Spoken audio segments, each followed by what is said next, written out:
J'avais 29 ans le soir où je me suis assis seul dans mon bureau flambant neuf à la Pardieu, balayant des confettis sur un sol que personne n'avait foulé.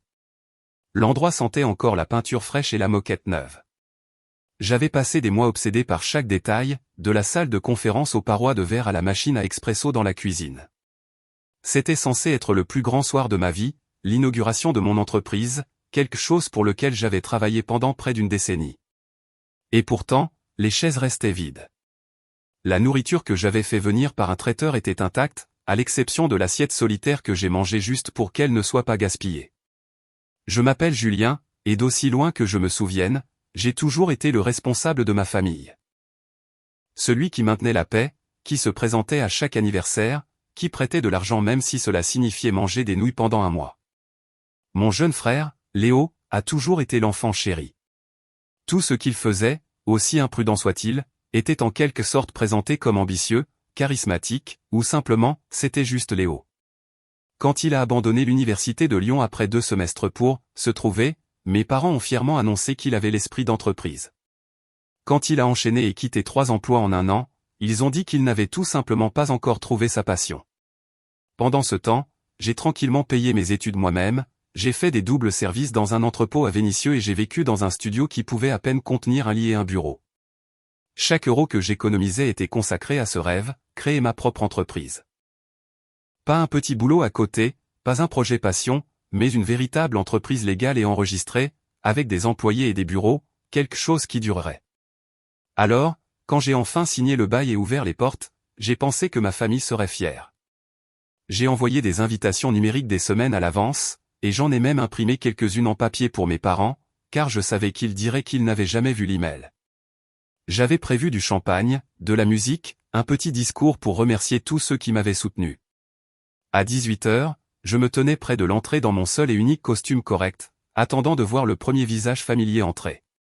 À 18h15, je me suis dit qu'ils étaient juste en retard. À 19h, j'ai rafraîchi mon téléphone. Pas d'appel, pas de texto, pas de « on arrive ». À 20h, j'ai tranquillement dit au traiteur qu'il pouvait emballer les restes. Je n'ai pas pleuré. Je me suis juste assis à l'un des bureaux, sirotant du champagne tiède dans une flûte en plastique, fixant le hall d'entrée vide. La pièce résonnait de chaque son. Tout ce à quoi je pouvais penser était, après tout ce que j'ai fait pour eux, ils n'ont même pas pu prendre la peine de venir pour un soir. Puis mon téléphone a vibré. C'était une photo dans la conversation de groupe de la famille. Léo et mes parents se tenaient devant un barbecue flambant neuf, riant, des verres à la main. La légende disait, pendaison de crémaillère réussie. J'ai fixé la photo pendant un long moment. Pas de « désolé, nous n'avons pas pu venir ». Pas de « félicitations, Julien ». Rien. Juste une annonce désinvolte qu'ils avaient tous choisi la pendaison de crémaillère de Léo plutôt que l'inauguration de mon entreprise, sans y réfléchir à 2 fois. Je n'ai pas répondu. Je ne pouvais pas. Mon estomac s'est noué, mais une partie de moi n'était même pas surprise. J'ai nettoyé les dernières décorations, éteint les lumières et je suis rentré chez moi. Le lendemain matin, je me suis réveillé avec un texto de maman, nous devons parler des bénéfices. Ton frère dit qu'il mérite sa part. Je suis resté assis là, à regarder l'écran, mon café refroidissant. Mon frère méritait une part de quoi? Il n'avait pas investi un centime, n'avait pas levé le petit doigt, ne s'était même pas présenté au lancement. Mon entreprise n'avait pas encore gagné un seul euro. Mais soudain, Léo y avait droit. Je n'ai pas répondu tout de suite. J'ai juste senti cette vague d'épuisement, pas seulement de la nuit précédente, mais d'années à être considéré comme acquis. Je pouvais déjà imaginer comment la conversation se déroulerait, maman insistant sur le fait que, la famille passe avant tout, papa disant que, Léo en a plus besoin que toi, et Léo m'envoyant probablement une liste de raisons pour lesquelles sa contribution, quelle qu'elle soit, justifiait un pourcentage. Et pour la première fois depuis longtemps, j'ai senti quelque chose se durcir en moi. Ce texto n'était pas seulement une demande. C'était un tir de semonce. Et j'avais le choix, me laisser faire comme je l'avais toujours fait, ou faire quelque chose de différent cette fois. J'ai posé mon téléphone, je me suis servi un autre café et j'ai commencé à réfléchir. Et c'est là que j'ai réalisé, peut-être pour la première fois de ma vie, que je n'étais pas aussi impuissant qu'il le pensait. Je n'ai pas répondu au texto de maman ce jour-là, ni le lendemain. À la place, j'ai regardé la conversation de groupe s'animer avec d'autres photos de la pendaison de crémaillère de Léo, plus de blagues d'initiés dont je ne faisais pas partie. Chacune d'elles ne faisait qu'attiser le feu silencieux qui couvait dans ma poitrine. À la fin de la semaine, maman a envoyé un autre message, « Julien, réponds à ton téléphone. C'est important. » J'ai fini par répondre, et ce que j'ai dit ensuite l'a laissée complètement silencieuse. Quand j'ai finalement décroché le téléphone, maman a commencé sa routine habituelle. Pas de « bonjour », pas de « comment vas-tu ?» Juste un « Julien, ça fait des jours qu'on essaie de te joindre », d'un ton sec. Je suis resté silencieux un instant de plus que d'habitude, juste assez pour qu'elle le remarque. « Qu'est-ce qui se passe ?» a-t-elle insisté, comme si c'était moi qui agissais étrangement. « Vous me demandez des bénéfices », ai-je dit lentement, en choisissant chaque mot avec soin. Mais aucun de vous ne s'est présenté au lancement de mon entreprise. Il y a eu une pause, une longue pause. Je l'imaginais debout dans sa cuisine, la main sur la hanche, déjà agacée d'être contestée. « Julien » a-t-elle finalement dit de ce ton patient mais condescendant qu'elle utilisait quand j'étais enfant. Tu sais à quel point la pendaison de crémaillère de Léo était importante. Tout le monde était là. Ça n'aurait pas été correct de diviser la famille pour un soir. Un soir, ai-je répété. Ma voix était plus plate que ce à quoi je m'attendais. Ce n'était pas un dîner. C'était le lancement de mon entreprise. Quelque chose pour lequel j'ai travaillé pendant des années. Elle a soupiré, comme si c'était moi qui étais dramatique. Tu exagères. Léo commence juste sa vie avec Chloé. Et tu auras plein d'autres événements. Maintenant, à propos des bénéfices. J'ai vraiment ri à ce moment-là, un rire sec et sans joie qui l'a fait taire une seconde. Des bénéfices ? Maman, je n'ai même pas encore fini d'intégrer mes premiers clients. Il n'y a pas de bénéfices. Eh bien, Léo disait que comme il t'a inspiré à créer l'entreprise, il devrait avoir une sorte de part de fondateur, ou au moins une réduction familiale puisqu'il veut utiliser tes services pour ses propres projets. Ça m'a glacé le sang. M'a inspiré, ai-je demandé, incrédule. Maman, je planifie ça depuis l'université. Léo ne savait même pas sur quoi je travaillais avant le mois dernier. Elle a continué à parler, ignorant complètement mon argument. Écoute, ton frère essaie de construire sa vie. Tu es célibataire. Tu n'as pas d'enfant. Tu peux te permettre d'être généreux. Vois ça comme une aide à la famille. Aider la famille. Encore cette phrase. Je lui ai dit que je devais y aller et j'ai raccroché avant qu'elle ne puisse dire quoi que ce soit d'autre. C'est à ce moment-là que j'ai réalisé que ça n'allait pas passer. Mes parents ne voyaient pas mon entreprise comme la mienne. Ils la voyaient comme la nouvelle ressource de la famille. Et Léo était le premier sur la liste avec une assiette, prêt à prendre tout ce qu'il voulait. Au cours des semaines suivantes, la situation n'a fait qu'empirer. Léo m'a envoyé un texto directement un après-midi, « Salut frangin, je pensais, tu peux me trouver un forfait de partenariat ? Genre, je fais la promotion de ton entreprise auprès de mes amis, et en retour, tu me donnes un compte gratuit à vie. » Juste, non. J'ai regardé le message, déconcerté. Il n'avait jamais fait la promotion de quoi que ce soit dans sa vie, à part ses propres fêtes. Comme je n'ai pas répondu tout de suite, il en a envoyé un autre, « Maman a dit que tu dirais probablement oui. Dis-moi juste ce que je dois publier. » C'est là que j'ai décidé de ne pas répondre du tout. Un jour plus tard, maman a de nouveau appelé. « Julien, pourquoi ignores-tu ton frère ? Il essaie de t'aider à développer ton entreprise. » Je lui ai demandé très calmement si elle comprenait que ce que Léo demandait était essentiellement du travail gratuit. Elle a balayé ça d'un revers de la main. C'est juste la famille. Tu en fais toute une histoire pour rien. Mais la conversation de groupe racontait une autre histoire. Un soir, Léo a envoyé une photo de ses nouveaux meubles de terrasse, en écrivant « Merci, maman et papa, pour le prêt. » Un autre parent a répondu « Et Julien ? Il ne vient pas de lancer quelque chose ? » Léo, ouais, mais il est super bizarre avec l'argent ces derniers temps. Maman est intervenue, il est stressé. Il finira par revenir à la raison. Ils avaient des conversations entières sur moi, sur mon argent, sur mon entreprise, sans moi, juste devant moi. Puis est venu le comble, une invitation au barbecue de réseautage de Léo. Tu devrais venir, a dit maman d'un ton enjoué lorsqu'elle a appelé pour faire le suivi. Il y aura beaucoup de gens qui pourraient être bons pour ton entreprise. J'ai demandé qui serait là. juste quelques amis de Léo, des gens de sa salle de sport, la famille de Chloé. Apporte des cartes de visite.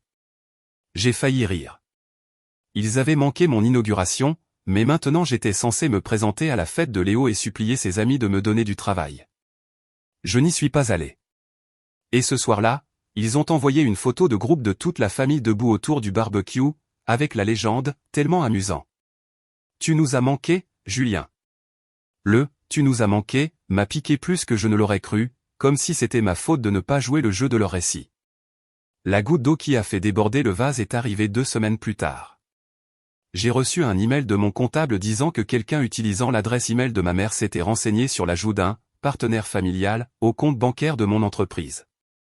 Il n'y avait pas accès, bien sûr, mais le simple fait qu'ils aient essayé m'a noué l'estomac. J'ai appelé maman immédiatement. Oh, ça, a-t-elle dit, l'air agacé. J'essayais juste de te faciliter les choses. De cette façon, Léo pourrait gérer une partie des finances et te soulager du stress. Je suis resté silencieux pendant un long moment. Maman, ne refais jamais ça, ai-je dit finalement. Ma voix était basse, ferme. Tu ne touches pas à mes comptes. Tu ne poses pas de questions sur mes comptes. Cette entreprise est à moi. Elle a soufflé. Tu n'as pas à être si territorial. Nous ne faisons que veiller sur toi. Mais je ne le croyais plus. J'ai raccroché et je suis resté assis dans mon bureau pendant un long moment, regardant par la fenêtre. Lyon en bas était vivante, peuplée de gens qui vivaient leur vie, faisaient leurs propres choix.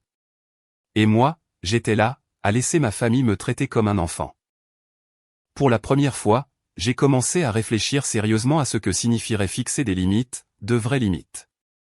Pas seulement dire non une fois, mais m'assurer réellement qu'il ne pourrait plus jamais me prendre quoi que ce soit. Le jour suivant, Léo m'a envoyé un nouveau texto, « Frangin, tu as vu le nouveau chauffage de terrasse que j'ai acheté ? Tu devrais venir voir ça. Aussi, quand est-ce qu'on a cette réduction familiale ? Papa a dit que tu étais radin. Quelque chose a changé en moi. » Je n'ai pas répondu. Au lieu de cela, j'ai ouvert mon ordinateur portable, je me suis connecté à chaque compte à mon non-service de streaming commun, factures partagées, même l'ancien forfait téléphonique familial et j'ai commencé à faire une liste. Parce que s'ils pensaient avoir droit à tout ce que j'avais construit, ils étaient sur le point de découvrir à quel point ils avaient tort. Et cette fois, je n'allais pas les avertir. 2 semaines se sont écoulées. J'étais occupé à intégrer mes premiers vrais clients, passant de longues nuits au bureau, buvant trop de café, vivant de plats à emporter, et honnêtement, me sentant fier de moi. Pendant un instant, j'ai pensé que le drame familial pourrait se calmer si je restais simplement silencieux et concentré sur mon travail. Mais c'est alors qu'est arrivé le week-end qui a tout fait basculer. C'était un samedi matin, et j'avais prévu de faire la grasse matinée pour la première fois depuis des semaines. Vers 7h30, mon téléphone a commencé à vibrer sans relâche. D'abord, un appel de maman, puis de papa, puis de Léo, puis de nouveau de maman. J'ai grogné, je me suis retourné et j'ai ignoré. 1 minute plus tard, une notification est apparue sur le tableau de bord interne de mon entreprise, une tentative d'accès signalée. Quelqu'un essayait de se connecter à partir d'un appareil inconnu. Je me suis redressé d'un coup dans mon lit. J'ai ouvert mon ordinateur portable et j'ai vérifié les journaux. Effectivement, il y avait eu 3 tentatives de connexion infructueuses depuis une adresse IP étrangement proche du quartier de mes parents. Quelqu'un avait essayé d'entrer dans mon compte professionnel, et pas seulement de manière désinvolte. Il devinait des mots de passe. Mon estomac s'est noué. J'ai appelé maman immédiatement. Oh, bien. Tu es réveillé, dit-elle joyeusement, comme si c'était un samedi matin normal. Nous parlions justement de la façon de t'aider. Léo et moi pensions que tu travaillais trop dur, et si nous avions accès à certains systèmes, nous pourrions traiter les paiements pour toi, peut-être suivre les factures des clients. Vous avez essayé de vous connecter, dis-je d'un ton plat. Silence. Vous avez essayé d'entrer dans mon compte d'entreprise, répétai-je, la voix montant. Eh bien, oui, mais seulement parce que tu as été si secret ces derniers temps, dit-elle sur la défensive. Nous pensions que tu étais peut-être dépassé. De cette façon, nous pourrions. Vous n'aviez aucun droit, ai-je lâché. Aucun. Vous ne touchez pas à mon entreprise. Vous ne demandez même pas avant de faire quelque chose comme ça. Elle parut offensée. Julien, tu fais comme si nous étions des criminels. Nous sommes ta famille. Nous voulons juste aider. Aider? J'ai laissé échapper un rire court et amer. Maman, vous avez manqué mon inauguration. Vous bavardez sur moi dans la conversation de groupe. Vous exigez de l'argent que je n'ai pas. Et maintenant, vous essayez de pirater mes comptes. Ce n'est pas de l'aide. Elle renifla, et sa voix prit ce ton tranchant que je connaissais si bien. Tu es ingrat. Ton père et moi t'avons élevé, soutenu pendant tes études, et voilà les remerciements que nous recevons? Nous mettre à la porte? Je me suis pincé l'arête du nez, essayant de respirer. Vous n'avez pas payé mes études, maman. C'est moi qui l'ai fait. Vous ne m'avez pas soutenu quand j'économisais pour cette entreprise. Vous saviez à peine ce que je faisais jusqu'à ce que je signe le bail. Là n'est pas la question, dit-elle froidement. Cette famille partage tout. Tu agis comme si tu étais meilleur que nous, en accaparant ton succès. C'est égoïste. Je ne me sentais pas capable de dire autre chose. J'ai juste raccroché. 10 minutes plus tard, Léo m'a envoyé un texto, « Sérieux, mec ? Maman dit que tu lui as crié dessus. Calme-toi. Elle essayait juste de s'assurer que tu ne gâches rien. En plus, j'ai déjà dit à Chloé qu'on aurait la réduction familiale, alors ne me fais pas passer pour un menteur. » J'ai posé le téléphone, tremblant. C'est à ce moment-là que j'ai réalisé que ce n'était plus seulement un problème de limite. Il croyait sincèrement avoir droit à ce que j'avais construit. Le lundi, la situation s'est encore envenimée. Je suis arrivé à mon bureau et j'ai trouvé une enveloppe glissée sous la porte. À l'intérieur, une lettre manuscrite de mon père. « Julien, nous avons été patients avec toi, mais ton attitude dernièrement est inacceptable. Ta mère et moi avons discuté, et nous pensons qu'il est temps que tu commences à rendre à la famille de manière concrète. Nous proposons une allocation familiale, 15% de ton chiffre d'affaires mensuel, à répartir équitablement entre tes parents et ton frère. Considère cela comme une façon d'honorer tes origines. » Je suis resté assis dans mon bureau, serrant la lettre si fort que le papier s'est froissé. Mon père, l'homme qui n'avait même pas pris la peine d'assister à la soirée la plus importante de ma carrière, demandait maintenant formellement une part de mon chiffre d'affaires. Pas des bénéfices. Du chiffre d'affaires, avant les dépenses, avant les salaires. C'était si absurde que j'ai failli rire, mais le rire est resté coincé dans ma gorge parce que je savais qu'ils étaient sérieux. Cette nuit-là, je n'ai pas dormi. Je suis resté éveillé, les yeux fixés sur le plafond, pensant à toutes les fois où j'avais sorti Léo du pétrin. La fois où j'ai payé son loyer quand il a claqué sa paix dans une opportunité d'affaires. La fois où je me suis porté garant pour un prêt afin qu'il puisse acheter une voiture, pour qu'il manque ensuite 3 paiements et ruine ma cote de crédit. La fois où maman m'a appelé en pleurant parce que Léo s'était battu dans un bar et avait besoin d'argent pour les frais de justice. Chaque fois, j'avais répondu présent, et voilà comment il me remerciait, en essayant de s'immiscer dans mes moyens de subsistance avant même qu'ils aient eu la chance de se développer. Le week-end suivant a été le coup de grâce. J'étais sorti déjeuner avec un ami quand j'ai reçu une notification indiquant que l'alarme de mon bureau s'était déclenchée. Mon estomac s'est contracté. Je me suis précipité vers le bâtiment et j'ai trouvé mon frère devant la porte du bureau, tripotant le clavier numérique. « Qu'est-ce que tu fais ?» ai-je demandé, ma voix résonnant dans le couloir. Il a sursauté, l'air coupable une demi-seconde avant d'afficher un grand sourire. « Calme-toi, mec. Maman a dit que ça ne te dérangerait pas si je prenais quelques trucs. J'ai dit à Chloé que je lui ferais visiter ton bureau. Tu as essayé d'entrer par effraction ? Dis-je, la voix glaciale. Ce n'est pas une effraction si c'est la famille, dit-il avec un haussement d'épaule, comme si c'était la chose la plus raisonnable au monde. Je l'ai juste regardé une seconde. Je ne savais même pas quoi dire. Tu dois partir, ai-je finalement dit, chaque mot pesé. Il a ricané. Waouh, sérieux? Tu te crois trop bien pour nous maintenant? Je me suis approché, baissant la voix. Si jamais tu essaies de nouveau d'entrer dans ce bureau sans ma permission, j'appellerai la police. Son sourire s'est effacé. Tu n'oserais pas, et c'est pour voir. Il est parti en marmonnant quelque chose dans sa barbe. Quand la porte s'est refermée derrière lui, je l'ai verrouillée et je suis resté là, les mains tremblantes. C'était fini. C'était la limite. Ils étaient passés du manque de respect à la violation pure et simple. Pour le reste du week-end, je n'ai répondu à aucun appel ni texto. Je me suis assis à mon bureau, examinant chaque système que je possédais, compte professionnel, compte personnel, paramètres de sécurité, et j'ai commencé à tout verrouiller. Parce que je savais maintenant que ce n'était pas seulement une question de limite. C'était la guerre. Et s'ils voulaient traiter mon entreprise comme leur distributeur de billets personnels, ils étaient sur le point de découvrir ce que cela signifiait quand je fermais la porte pour de bon. Le lundi, après avoir surpris Léo à mon bureau, je me suis réveillé avec l'impression d'avoir été heurté par un camion. Mon corps n'était pas endolori, c'était ma poitrine, mon estomac, ma tête. Tout me semblait lourd. Je suis resté assis au bord de mon lit pendant un long moment, à regarder mon téléphone qui vibrait encore et encore. Maman a appelé 2 fois, puis papa, puis Léo, chacun laissant des messages vocaux de plus en plus furieux. Julien, claqua la voix de maman sur le dernier. Ton frère a dit que tu l'avais menacé d'appeler la police. C'est ridicule. Tu dois t'excuser avant que cette famille n'implose complètement. Je n'ai pas écouté le reste. Je l'ai effacé, je me suis levé et je suis allé à la cuisine. J'ai fait du café en pilote automatique et je me suis assis à table, fixant simplement la vapeur qui s'échappait de la tasse. Pendant des années, ma famille avait été mon filet de sécurité, même si elle était dysfonctionnelle. Ils étaient bruyants, imbus d'eux-mêmes et manipulateurs, mais c'était toujours ma famille. Et on m'avait appris depuis l'enfance à faire passer leurs sentiments en premier, à maintenir la paix.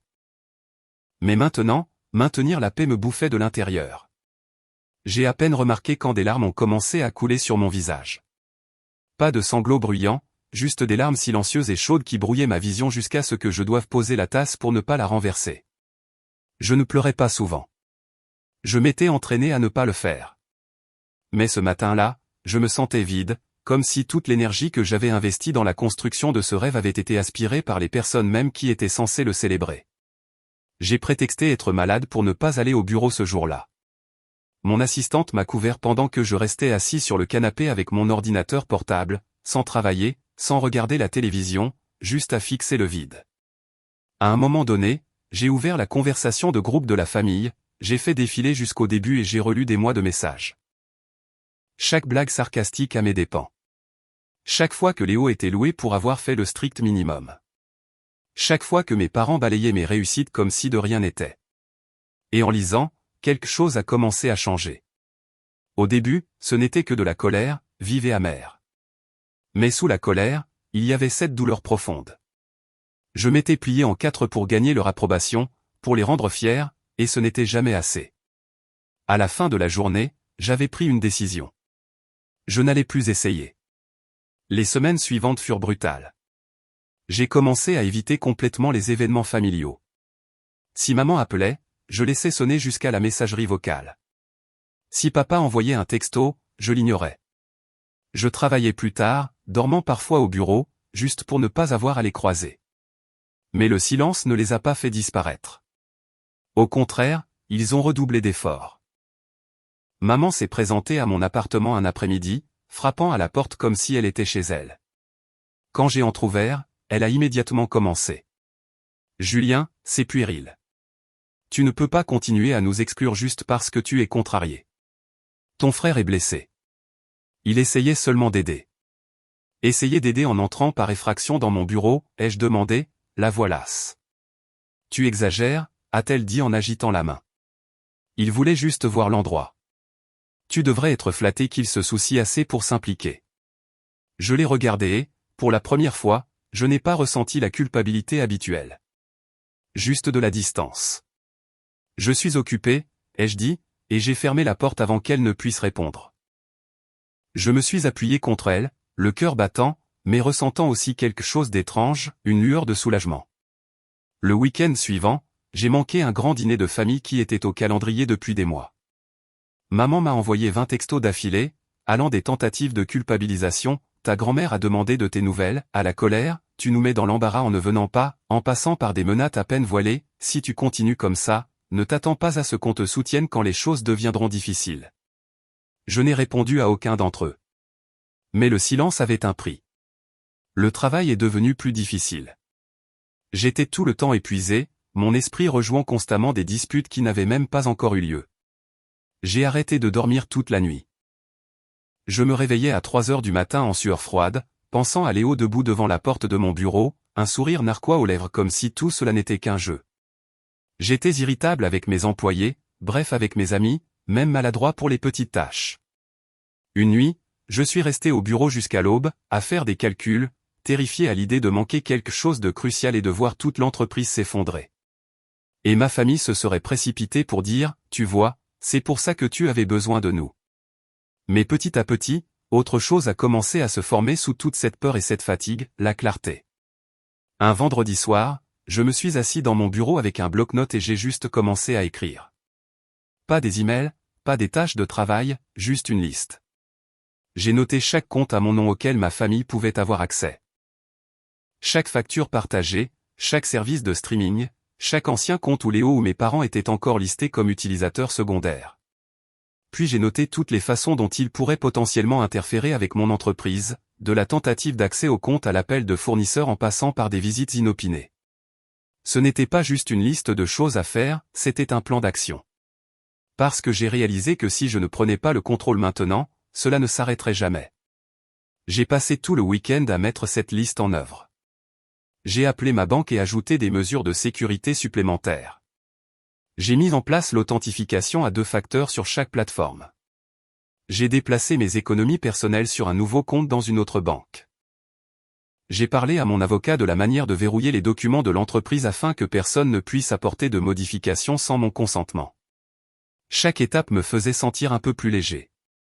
Le dimanche soir, je me suis adossé à ma chaise, fixant le plafond du bureau, et j'ai ressenti quelque chose que je n'avais pas ressenti depuis des mois, le calme. Pas le bonheur, pas le triomphe, mais le calme. Parce que pour la première fois, je ne faisais pas que réagir à ce que ma famille faisait. Je me préparais. Et au fond de moi, je savais que ce n'était que le début. Quoi qu'il arrive ensuite, j'allais être prêt. Et cette fois, ils ne le verraient pas venir. C'est étrange comme le monde semble plus léger quand on cesse enfin de mendier l'approbation de quelqu'un d'autre. Après ce week-end passé à tout verrouiller, quelque chose a changé en moi. J'ai arrêté d'attendre des textos de maman ou de papa, arrêté de rejouer des disputes dans ma tête, arrêté de me demander ce qu'ils disaient de moi dans la conversation de groupe.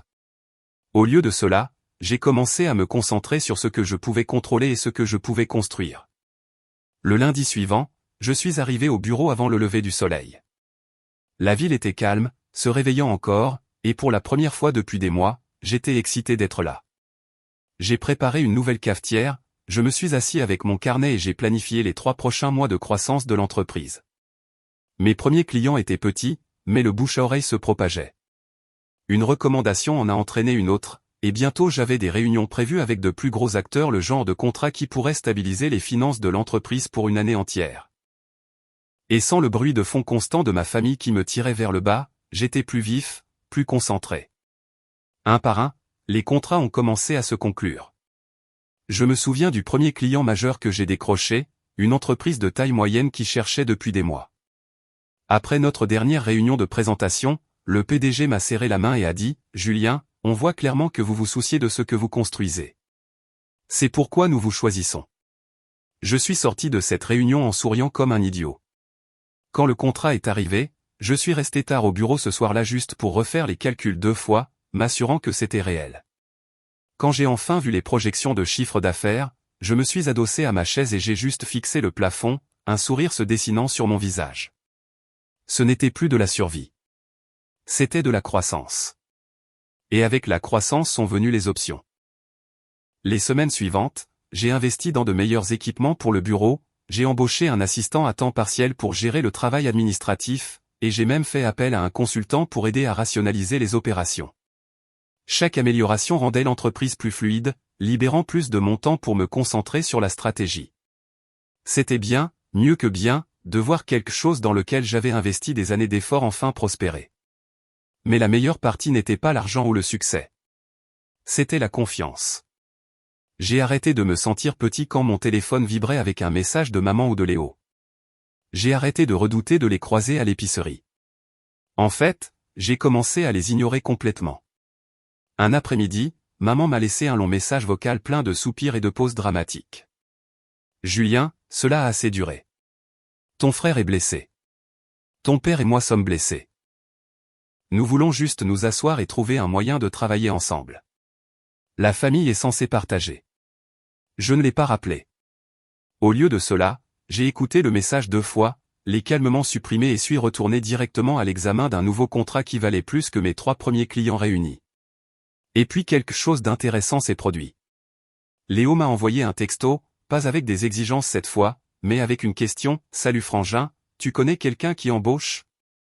Les temps sont un peu durs en ce moment. J'ai fixé l'écran pendant un long moment. J'aurais pu l'ignorer. J'aurais pu jubiler. Mais à la place, j'ai répondu, « Non, désolé. On est très occupé ici. » Et c'est tout. Le rapport de force avait changé.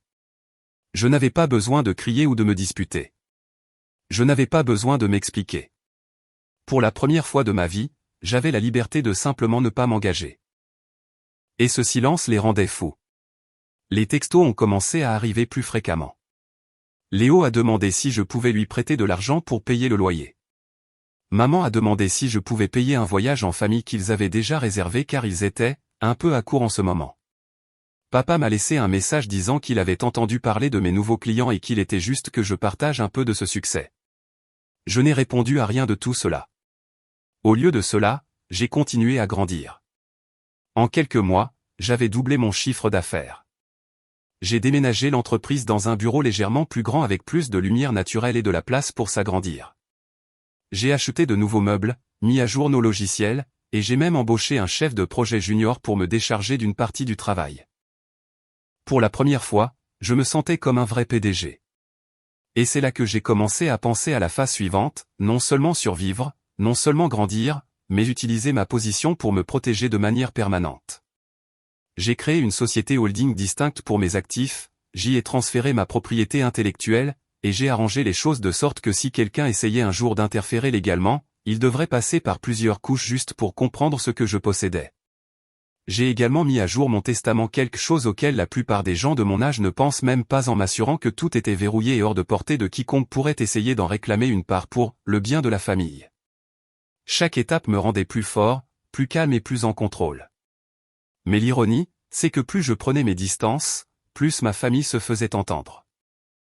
Maman a commencé à envoyer des emails chargés de culpabilité sur le fait que son fils lui manquait. Léo a publié de vagues tirades sur les réseaux sociaux à propos des gens égoïstes qui oublient d'où ils viennent. Papa a laissé des messages sur la nécessité de parler de l'avenir de la famille. À un moment donné, Léo s'est même de nouveau présenté devant mon bureau, mais cette fois, il n'a pas pu entrer. J'avais amélioré le système de sécurité pour exiger des cartes d'accès et des caméras.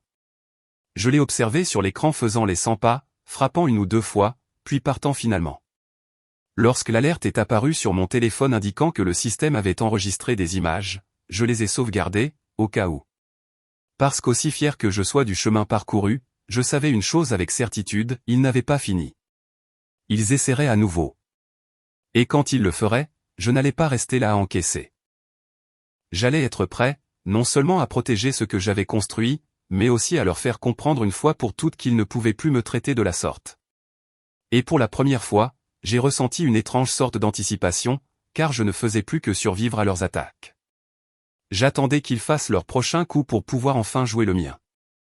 Au moment où le printemps est arrivé, mon entreprise était dans la meilleure forme qu'elle ait jamais connue.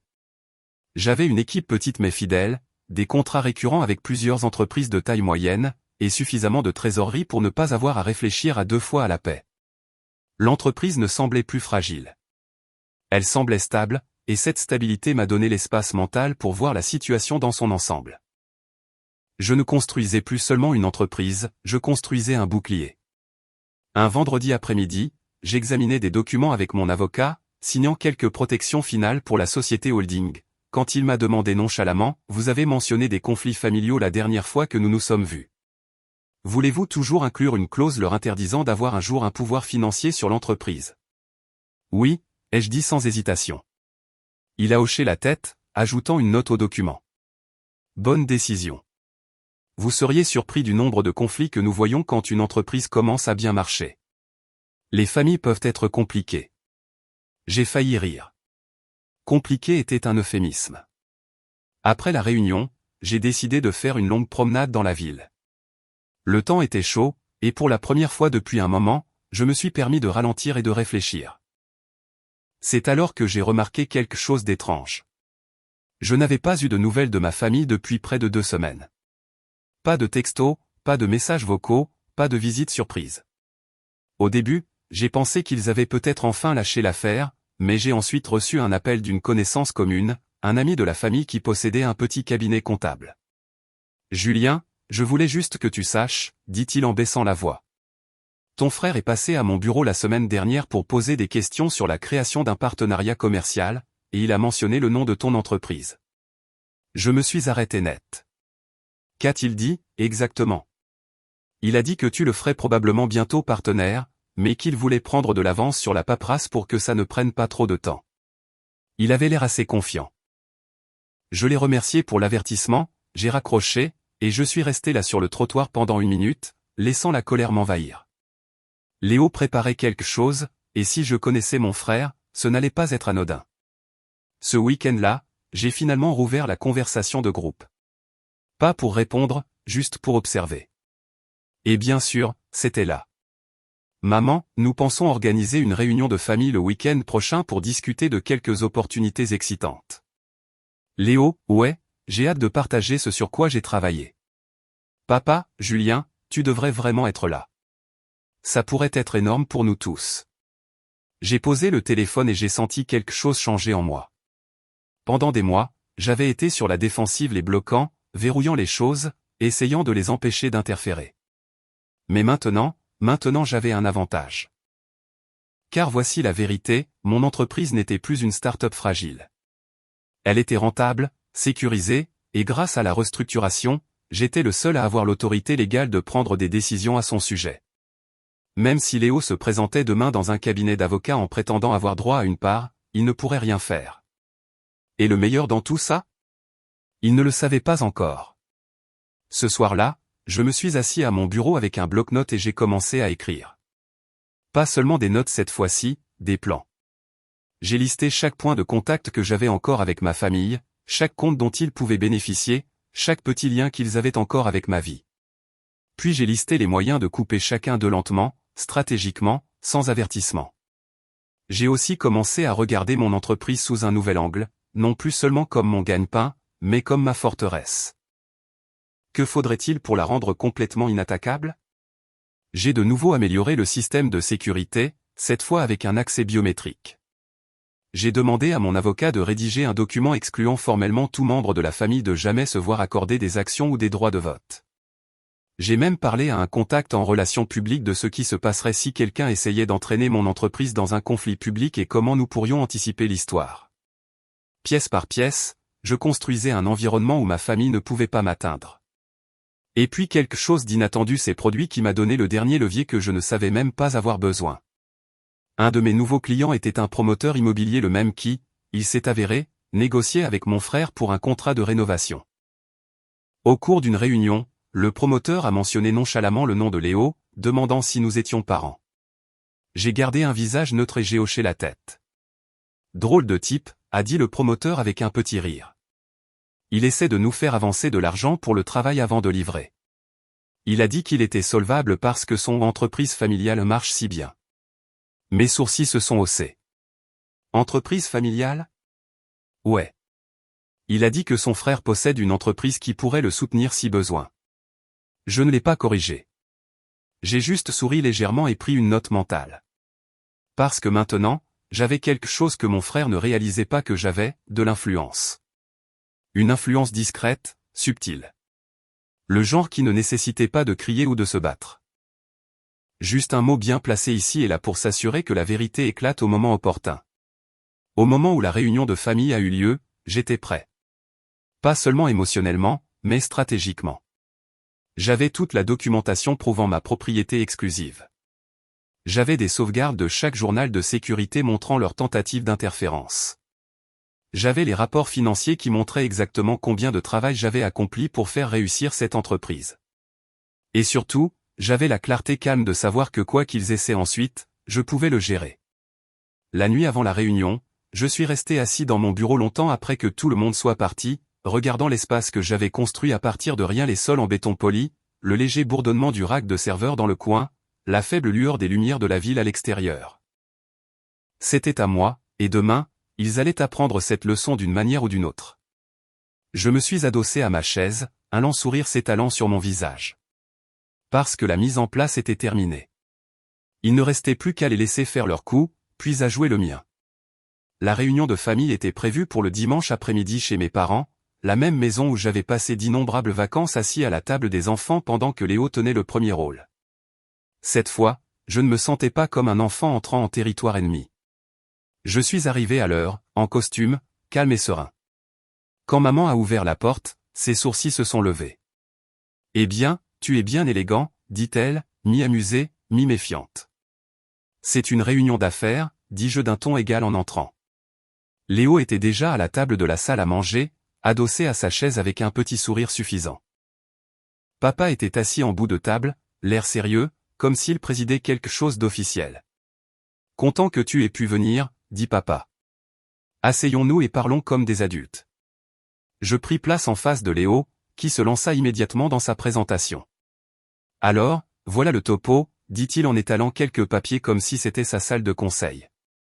J'ai une piste pour un super projet, mais j'ai besoin de capital pour le lancer.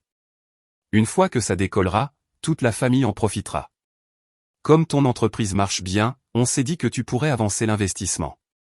Juste un petit pourcentage de ton chiffre d'affaires chaque mois, et on te considérera comme un partenaire officiel. » Il s'adossa, s'attendant clairement à des applaudissements. Maman hocha la tête avec approbation. « Tu vois, c'est ce qu'on voulait dire par travailler ensemble. Tout le monde contribue. Tout le monde y gagne. » Je les ai laissés parler quelques minutes de plus, écoutant simplement, les mains croisées sur la table. Quand ils se sont enfin tus, attendant que j'accepte, j'ai fait glisser un dossier sur la table. « Qu'est-ce que c'est » demanda papa. « De la documentation, dis-je calmement. Les statuts de mon entreprise, les registres de propriété, les états financiers, tout ce qui prouve que je suis l'unique fondateur, actionnaire et décisionnaire. Et avant que vous ne demandiez, non, il n'y aura pas de partenariat, pas de partage des revenus, pas d'allocation familiale. Cette entreprise est à moi, légalement et de manière permanente. » Léo fronça les sourcils. « Waouh! C'est quoi ce jargon d'avocat ? On est une famille. Tu n'as pas besoin de rendre ça si officiel. »« Si, dis-je d'un ton égal, je dois le faire. Parce que la dernière fois que nous avons eu un accord informel, quelqu'un a essayé d'accéder à mes comptes sans permission. Quelqu'un a essayé d'entrer dans mon bureau. Et quelqu'un m'a envoyé une lettre exigeant 15% de mon chiffre d'affaires comme si c'était leur droit. » Maman se hérissa. « C'était l'idée de ton père. » Je l'ai pas écrit, interrompis-je, la voix ferme mais calme. « Et si quelque chose de ce genre se reproduit, je n'hésiterai pas à impliquer les forces de l'ordre. » Le silence se fit dans la pièce. Pendant un long moment, je n'entendis que le faible tic-tac de l'horloge murale. « Tu n'oserais pas, dit finalement papa, la voix basse. »« Si, j'oserais, dis-je simplement. J'ai des enregistrements de sécurité, des journaux, des emails, et un avocat qui est parfaitement au courant. Ce n'est pas une menace, c'est une limite. Vous ne la franchirez plus. » Léo ricana, essayant de faire comme si de rien n'était. « Tu te prends pour un grand maintenant, hein ? Juste parce que tu gagnes de l'argent. » Je souris, pas cruellement, juste calmement. « Non. Je pense que j'ai enfin appris que je ne vous dois pas mon succès. Et je ne vous dois certainement pas l'accès à celui-ci. » Avant qu'il ne puisse répondre, je sortis de mon sac une pile de papiers des avis de résiliation pour chaque compte et facture partagée qui portaient encore mon nom. « Ceux-ci, dis-je en les posant sur la table, sont les derniers liens entre mes finances et cette famille. Forfait téléphonique, compte de streaming, police d'assurance, tout est annulé ou transféré. Avec effet immédiat. » La bouche de maman s'ouvrit. « Tu ne peux pas simplement. »« Je peux, dis-je. Et je l'ai fait. » L'expression suffisante de Léo avait maintenant disparu, remplacée par une rougeur de colère. « C'est ridicule. Tu agis comme une sorte de dictateur. Tout ce que nous voulions, c'était un peu d'aide. Vous vouliez le contrôle, dis-je en le regardant dans les yeux. Et vous le vouliez sans faire le moindre travail. Cela s'arrête aujourd'hui. Pour la première fois depuis des années, je ne me sentais pas sur la défensive. Je me sentais stable. Je me levai, rassemblant mon dossier et le remettant dans mon sac. Cette conversation est terminée, dis-je doucement. Si vous souhaitez avoir une relation avec moi, ce sera en des termes respectueux. Sinon, considérez que c'est la dernière fois que nous nous réunissons de cette manière. Je suis sorti de cette maison sans me retourner. Mais la vengeance n'était pas terminée. Pas encore. Au cours des semaines suivantes, je me suis assuré que le message passait. Quand Léo a essayé de mentionner le nom de mon entreprise à un de ses clients potentiels, ils m'ont appelé d'abord pour confirmer le partenariat. Je leur ai poliment informé qu'il n'y avait pas de partenariat et qu'il n'y en aurait jamais. L'affaire est tombée à l'eau. Quand maman a essayé de me faire culpabiliser en envoyant des photos de réunions de famille avec des légendes comme « Tu nous manques », je n'ai pas répondu. Quand elle a finalement appelé pour exiger une explication, j'ai dit calmement « Je suis occupé à diriger une entreprise, vous savez, celle que vous avez tous ignorée, et je n'ai pas de temps pour la manipulation. » La nouvelle s'est répandue rapidement. Des amis de la famille ont commencé à me contacter, non pas pour me gronder, mais pour me dire tranquillement qu'ils comprenaient. Certains m'ont même dit qu'ils étaient fiers que je me sois défendu quelque chose que je n'avais jamais entendu de mes propres parents. Et le meilleur dans tout ça? Plus ils insistaient, plus je devenais calme. Je ne criais pas, je ne me disputais pas, je n'envoyais pas de longs textos émotionnels. Je faisais simplement respecter mes limites avec une constance tranquille, à chaque fois. Et lentement, ça a commencé à rentrer. Les appels sont devenus moins fréquents. Les messages se sont raccourcis. Les exigences ont complètement cessé. Parce qu'il commençait enfin à réaliser que l'ancien Julien, celui qui cédait sous la culpabilité, qui se présentait le portefeuille ouvert juste pour maintenir la paix, était parti. Et à sa place se trouvait quelqu'un qu'il ne pouvait plus manipuler. Cela ne s'est pas fait du jour au lendemain. Pendant quelques semaines, le silence semblait presque étrange. Pas de texto, pas d'appel, pas de coup soudain à la porte de mon bureau. J'ai pensé qu'ils avaient peut-être enfin compris le message, mais c'est alors que les retombées se sont fait sentir. Un vendredi matin, j'examinais les prévisions trimestrielles lorsque mon téléphone a sonné. C'était un numéro que je ne reconnaissais pas, un des entrepreneurs de Léo. « Désolé de vous déranger », dit l'homme. « Mais votre frère nous a dit que vous étiez son garant financier. Nous voulions juste confirmer avant de commander les matériaux. » J'ai senti cette colère calme et délibérée s'installer en moi. « Non », dis-je d'un ton égal. « Mon entreprise ne soutient aucune des entreprises de Léo.